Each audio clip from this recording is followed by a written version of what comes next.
This is tight. Oh, he's tapped! He's tapped! What a performance! Marek Bartel is a legend in Octagon MMA. I love Germany, I love these people. With all respect, I need some bigger name from here. Raketa. Sa cítim v tejto váhe a v tomto životnom období, že najlepšie zatiaľ. To strašne bolí, ty kokos.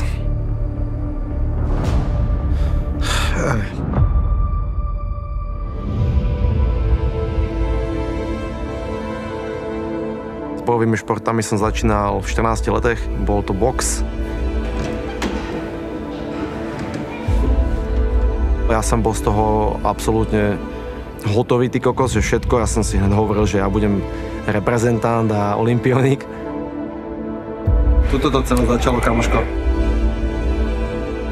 Všetko som tomu podriadil a o ničom inom som nerozprával. Len potom sa vlastne stala taká vec, že som sa jedného dňa zobudil. Zrazu som mal nehybné ruky, nevedel som vystrieť nohu, bol som celý dokrčený pod tým paplonom. Proste všetko ma bolelo, každý klb na tele. Tak dobehla mama.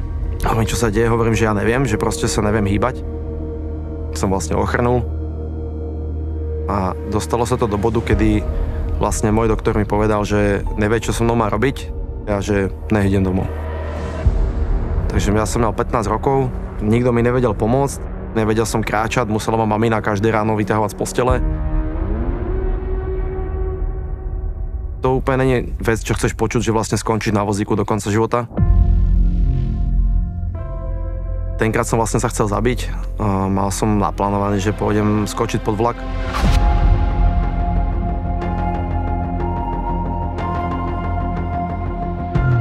Potom povedali, že vlastne pravdepodobne to bolo tým, že som rýchlo vyrástol, klby to nestíhali a to bola ako keby ich odpoveď na to, čo mi bolo.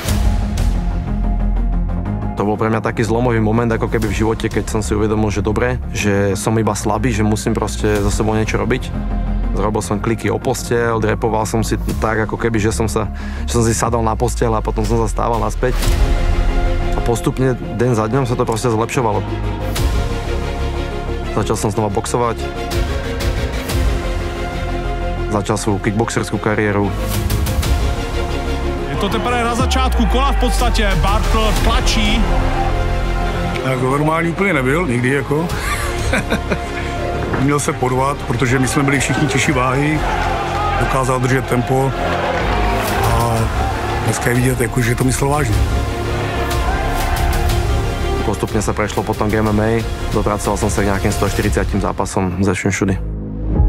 Er war Teil des allerersten Kampfes der Organisation Octagon MMA und der Reality-Show Octagon Challenge. Ja s Gáborom Borarošom sme vlastne mali první pilotný zápas toho celého, že sme to celé odštartovali.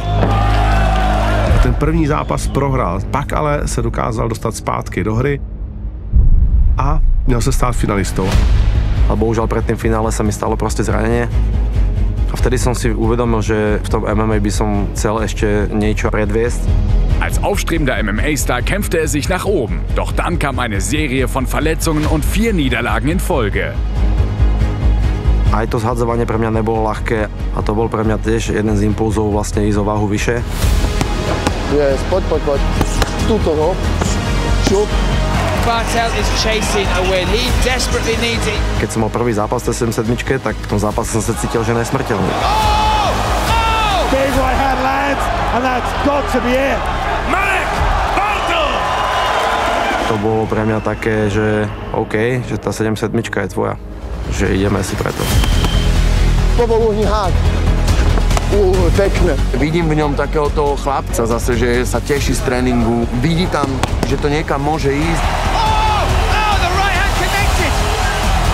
Z ničeho nic začal dominovat a to víc na německé půdě. He outstruck a glory kickboxer. That's it! Bartel reminding everyone that he is still one of the baddest men in the Octagon cage. He's finishing people with submissions like inverted triangles on the ground.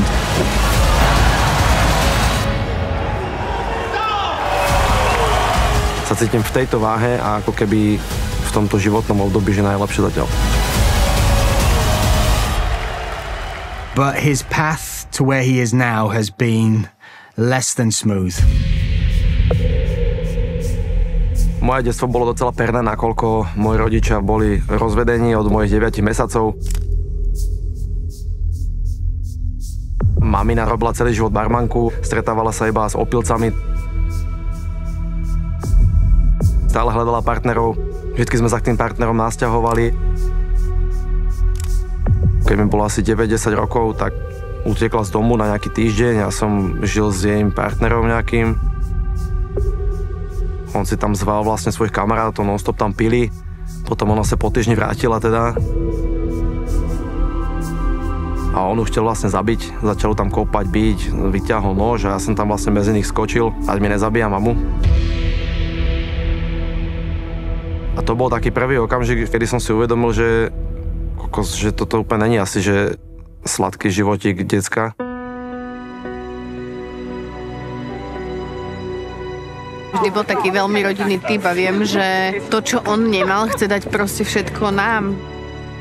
To, čo som prežíval, keď som bol dieťa, niekde vnútri vo mne to asi stále je. A není to vždycky med, lebo veľa zhadzujem a už som naozaj vychudnutý a bez energie a všetko je zlé, tak sa ako keby prebudzajú také tie moje démony vnútorné.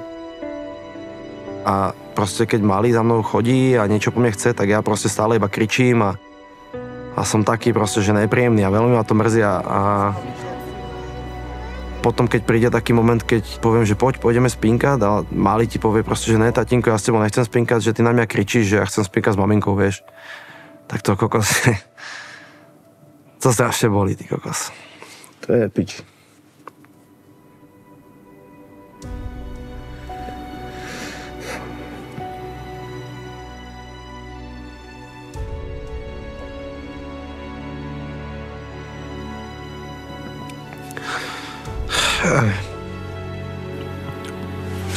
Sorry, Babce.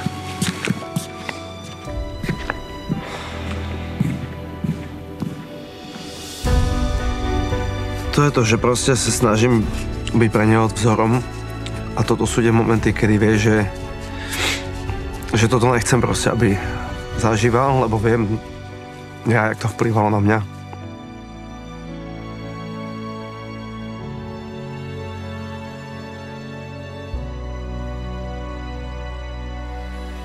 Viem, že teraz sa naozaj mi otvoria dvere potom k tým veľkým zápasom a samozrejme, čím viac vyhrávaš, tým lepšie ti je, tým lepšie tvojej rodine a to je pre mňa ako keby tá najväčšia motivácia.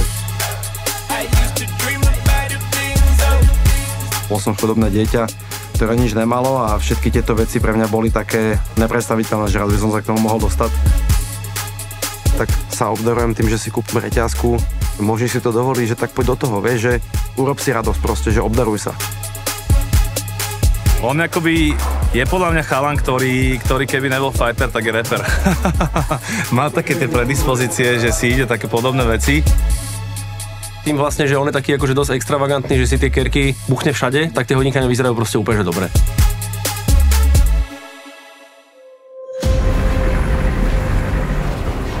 Bartl si momentálně neuvěřitelně věří. Vyhrál ve Frankfurtu, vyhrál v Mnichově a teď jsme zvědaví, jestli dokáže vyhrát i ve Stuttgartu. Proste tá príprava je tvrdá. Naozaj je to jedna ako keby z najťažších príprav, čo som asi kedy mal.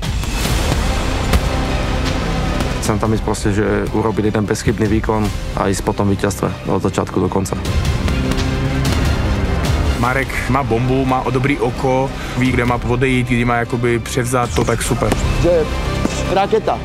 Ja Marekovi úplne verím. On proste na to má absolútne v každom aspekte. Vie aj knockoutovať, vie aj na zemi ukončiť. Presne týmto je Marek taký nebezpečný zápasník. Na poltu, hop a ústup. Bartl může dovršit svůj velký návrat mezi absolutní špičkou oktagonu a kdo ví, kde je jeho limit.